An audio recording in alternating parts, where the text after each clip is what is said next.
Hi, everyone. Welcome to Café IBTTA. I'm Pat Jones. My guest today is René Moser. Renee is the Managing Director of ASFINAG Commercial Services GmbH and Senior EU and International Affairs Manager at ASFINAG, the National Toll Road Operator of Austria. Renee is a member of the IBTTA Board of Directors and serves as International Vice President on the Executive Committee. He's also a member of the IBTTA Foundation Board and sits on several IBTTA committees and working groups. Renee joined ASFINAG in 2004, headed the Corporate Strategy, International Affairs, and Innovation Department for several years, and took over the management of ASFINAG Commercial Services GmbH in October 2015.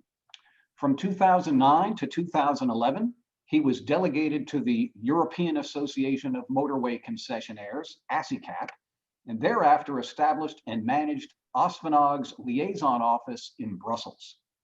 Renee is a member of the General Assembly and Executive Committee of ASICAP and a member of the Executive Board of the Conference of European Directors of Roads. Renee, welcome to Café IBTTA. It's great to have you with us.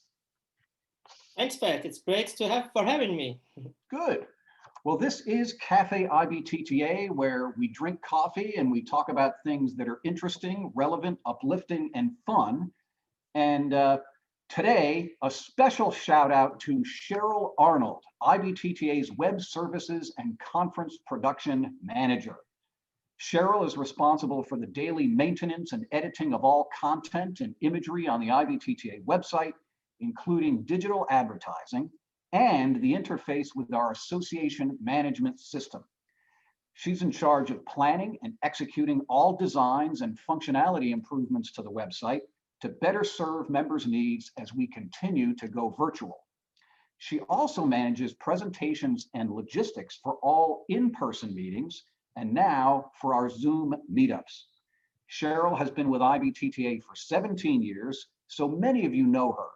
And if you haven't met Cheryl, you've probably heard her music at an event or enjoyed one of the playlists that she makes and posts to our website every week.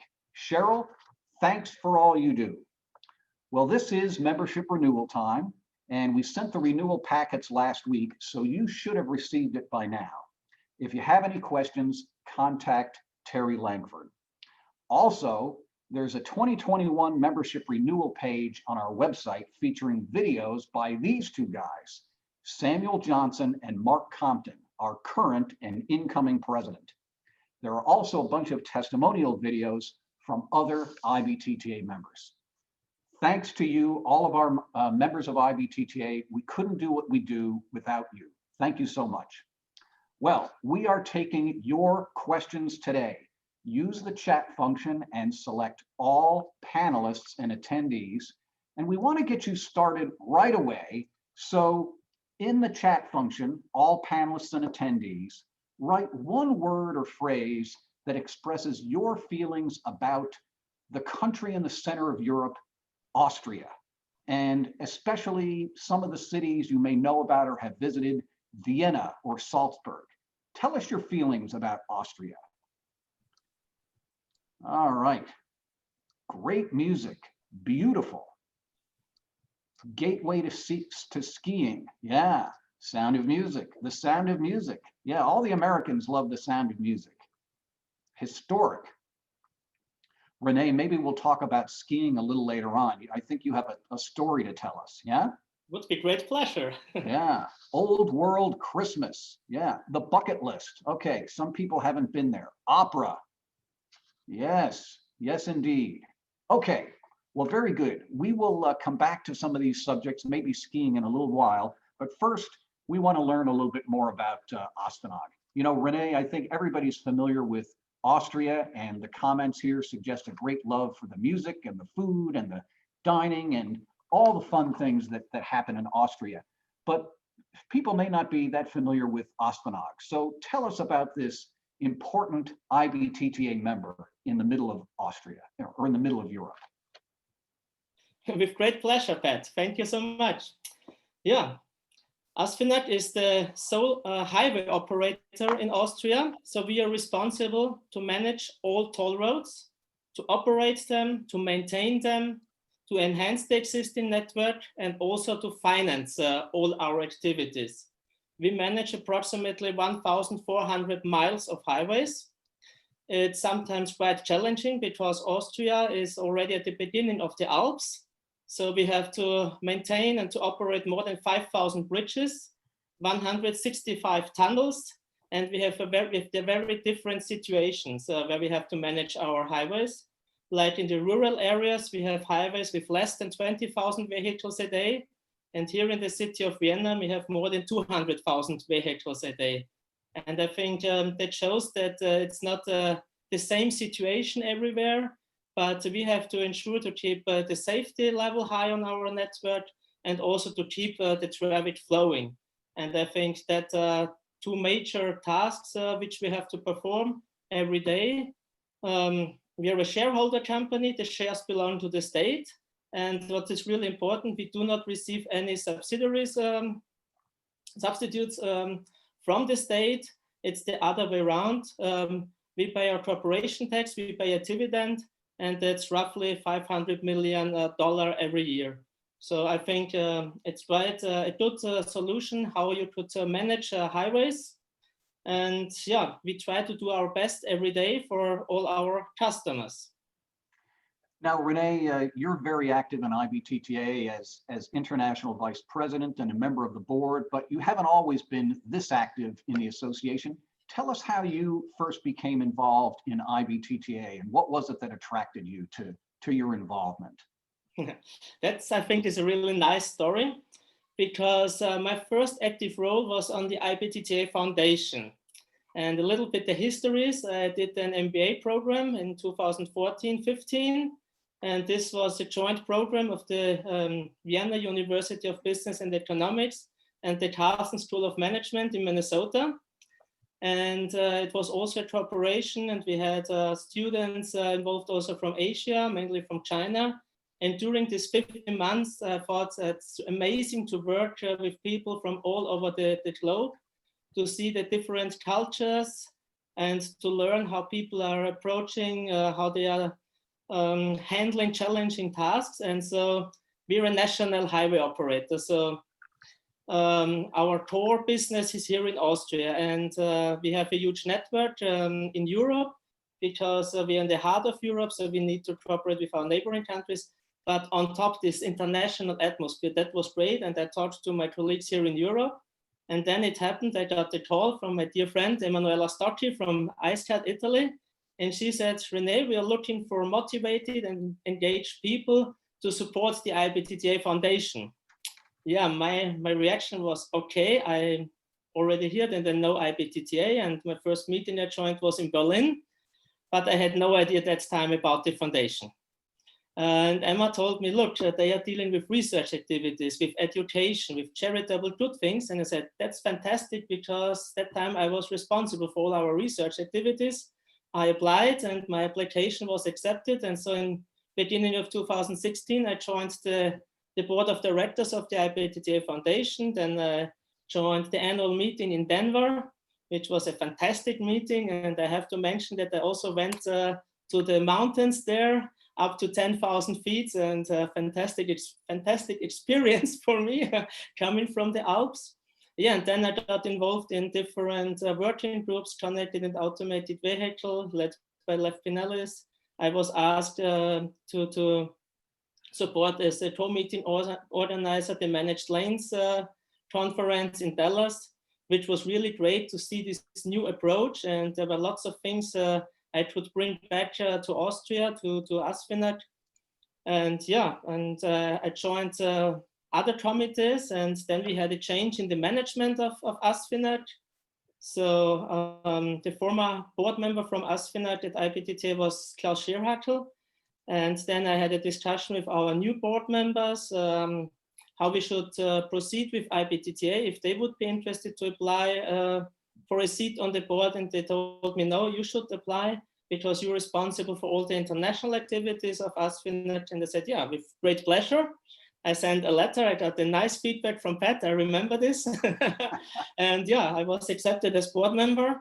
And then together with another dear friend, Malik Jasedi, we were working to grow the international committee of IBTTA. And mid of this year, Malik got appointed as ASECAP Secretary General. And so I was asked by our president, Samuel Johnson, if I would be willing to take over her position as international vice president and to chair the international committee. Yeah, that's in brief my story. And what is important to me is really to look to gain value for all IBTTA members and also for ASFINAG, because if these two organizations think I'm doing a good job, I am happy, and I think that's the most important thing. Renee, you talk about the international activities of ASFINAG and two people who really helped you get engaged deeply in IBTTA, Emma Stokey, who served as president of IBTTA, and I'm not surprised to hear that she was a mentor and continues to be a mentor to you, as well as Malika Seti, now General Secretary of ASECAP. Tell us a little bit about the International Committee, which is becoming a growing force in IBTTA, and under the leadership of several people, is really putting the I in IBTTA. Tell us more about that. With great pleasure, because I really like this committee and really to strengthen the I of IBTTA, because I think we can gain so much value. We have similar challenges everywhere on the world. It's tolling interoperability, it's capacity, it is new technologies, it's how we treat our people, how we can educate our people and all these things. And if we just exchange what's going on in the state, what's going on here in Europe, but also what's going on, for example, in Japan or maybe in India in the future, I think we can learn so much, and that opens our horizon. It helps us to think a little bit outside the box. And therefore, the main goal of the International Committee is to stimulate the exchange and to bring people together. And for sure, also to grow the membership and the international outreach of IBTTA. And one of the core tasks of this committee is to organize webinars on relevant issues. For example, this year we were talking about revenue and traffic forecasts in these times of uncertainty with the pandemic, best practice examples of PPP projects, but also the European General Data Protection Regulation and how it affects the tolling industry, not only here in Europe, but also for all our partners worldwide.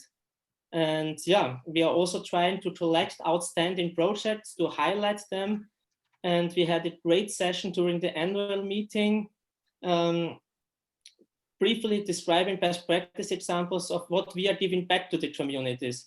Because sometimes we really have the feeling we have to further tell people what we are doing for the society, because sometimes people are expecting that roads are for free, but we offer a great service. We offer the safest roads, I would say, worldwide. We offer additional services, information services, and so, and nothing is for free. So also someone has to pay for the roads. And I think tolling is a great possibility how we could charge people for using the service we offer as the tolling industry. Renee, let's return to a little bit more about ASFINAG, and I'll advise our viewers, we are taking questions for René Moser, who is the Director of ASFINAG Commercial Services GmbH, and please write your questions in the chat function, all panelists and attendees. So here's my question. ASFINAG is dedicated to innovation, and you have recently reached a major milestone in communications between roadside infrastructure and vehicles in the safety area. Tell us about that milestone and the significance to Austria. With great pleasure, because I'm really proud that we have achieved these milestones. Maybe let's start looking back 15 years. We had first discussion about cooperative systems, so how a highway operator could directly inform customers driving on the roads. And we were preparing a proposal for European Commission funds. And that time I was the responsible project manager, and I remember when I went to our board of directors to get their approval and the signature. And so it's really great to see that 15 years later now, after lots of hard work, mainly of my colleagues, it was not done by myself, but we have a great team working on all these digital solutions. We have now signed the contract to equip our network with roadside units and the central control unit to, in the first step, be able to transmit safety-related information directly into the cars. So that means if roadworks are ahead, you get an information, you get it directly in front of you. It's integrated in the vehicles. So for example, the first vehicles that are equipped are from Volkswagen, the Golf Series 8, or also the electric vehicles, ID3, ID4. And yeah, we just finished the tender procedure. We signed the contract, and we will invest approximately in US dollars, around $80 million in this new technology. And I think that could be really a major step forwards to further increase safety, because only if you think on this safety, on these trailers, which you put in front of the work zones to protect the workers, every year it happens that trucks crash into these trailers. And now these trailers can directly communicate with the cars approaching. Or if an emergency vehicle is approaching, you get an information, leave the left lane because this is used by the emergency vehicle. And I think what makes us as ASFINAG really proud, it's the first large-scale implementation project after lots of pilot projects. And so we think we're really here at the forefront of this new technology. And we are very happy also to talk and to exchange in the working group of Left Pinellas on connected, automated, shared and electric vehicles, also with colleagues from everywhere from the globe. But yeah, it's great that we now start the implementation process. And within a couple of months, this service will be available to the customers if they already drive an equipped car. Renee, we have a question for you from Craig Bettman. He asks, is the 500 million euros dedicated to specific transportation projects initiatives? Correct. I think you are mentioning the 500 millions I mentioned at the beginning, or which we are paying to the government, but that is it's not linked, because it's the corporation tax. So every company has to pay this. We pay to the finance ministry, and also the dividend, it goes to the government. It's not earmarked. So it's essentially general government revenues that you pay to the ministry. Yeah, it's so the tax every company has to pay, right. And the dividend, it's like the shareholder of a company, they decide what they want from the company.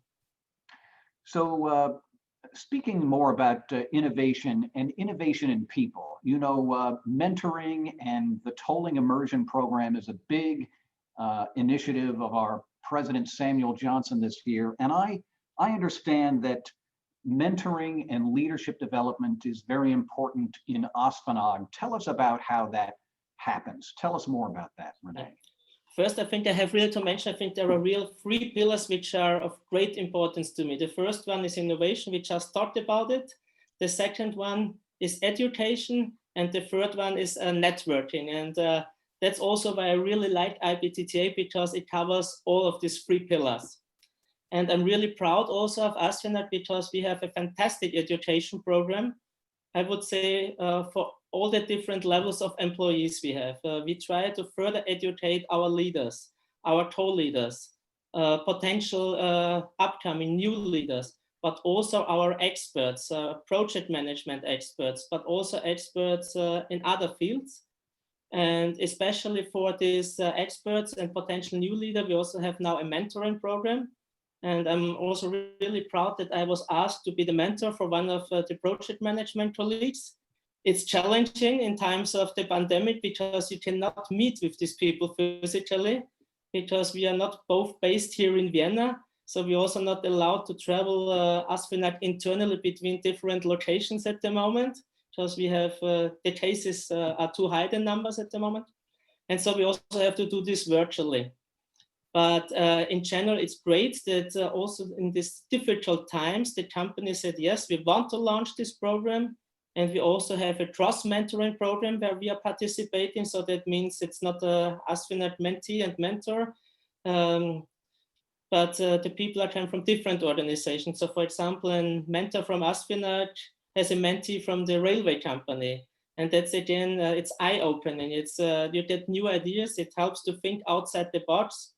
And yeah, we got a new head of our HR department. And one of the first discussions I will have with her is about the program IBTTA is running now. And for me, it would be great if we could find a possibility to participate. Maybe we have to wait a little bit because the physical contact should be possible for such programs. And that's a really challenging thing at the moment, transatlantic cooperation.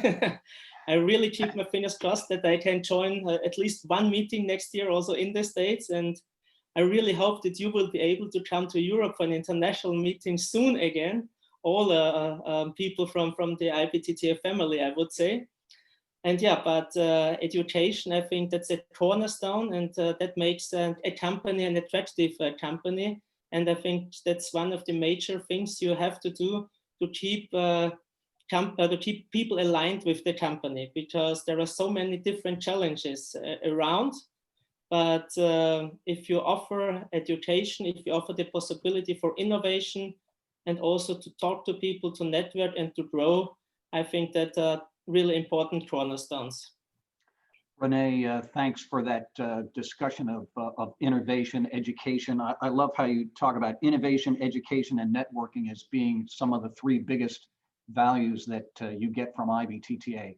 Let's shift a little bit to interoperability. We've got a question about that from Susan Buse. This has been a topic that we've had here on Café IBTTA with several of our guests. Talk to us a little bit about interoperability in Europe, if you can. That's a topic, I think, since I'm in the industry. Yeah, but I would say at the moment we have quite a realistic approach here in Europe, because we have now we had a change of the relevant European directive about interoperability, and there is no more need within, I think it was 2 years or 3 years, to cover whole Europe. I think that was still impossible. And now what we see is that we have regional solutions. It's, I would say, quite similar to what's going on in the States. And for the major corridors, north, south transport corridors, east, west, and we're in the middle. So we have lots of transit traffic in Austria. And so we are also at the forefront of interoperability. And we have contracts with different toll service providers, we call them, via the toll chargers. And I think it's slowly, it's increasing the service what's offered here in Europe, but it never will be the big bang. But I think this is now realized by everyone in the industry, and that works well. Yeah, and I see lots of similarities between TOS and what's going here in Europe. What might be a little bit easier, we only have two technologies here in Europe. It's the DSRC technology and it's the satellite technology, right, which is used for tolling. And so with an onboard unit, which is able to speak all these languages, you can achieve the technical interoperability. And then you need the contracts and all the agreements. And for sure, as always, the most difficult discussions is about the remuneration. Renee, one of the commitments you and ASFINAG have made is to green transport. And we know that that's very important to Austria as well. Talk to us about what ASFINAG is doing to advance carbon neutrality or a carbon neutral economy. Yeah. So first, I think that what's very high on the agenda here in Europe is to achieve this carbon neutrality by 2050. And that means that the transport sector has to do lots of things, and we have to change what we are doing now. And also here, ASFINAG had the commitment, we want to be one of the front runners. And by the end of this year, we will also publish an environmental protection and also how we could reduce our CO2 emissions program.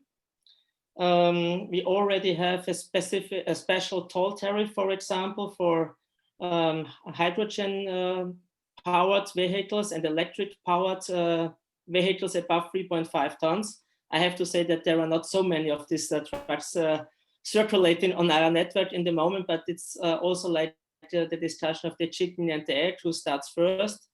We have equipped our network with high charging solutions, so that if you drive a private electric car, at least every 100 kilometers, you can charge your vehicle on the Austrian highway network.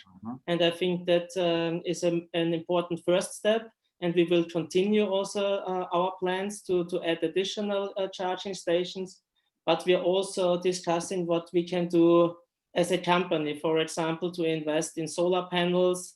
Can we produce parts of the energy we need for mainly operating our tunnels by ourselves together with partners? How will we travel in future?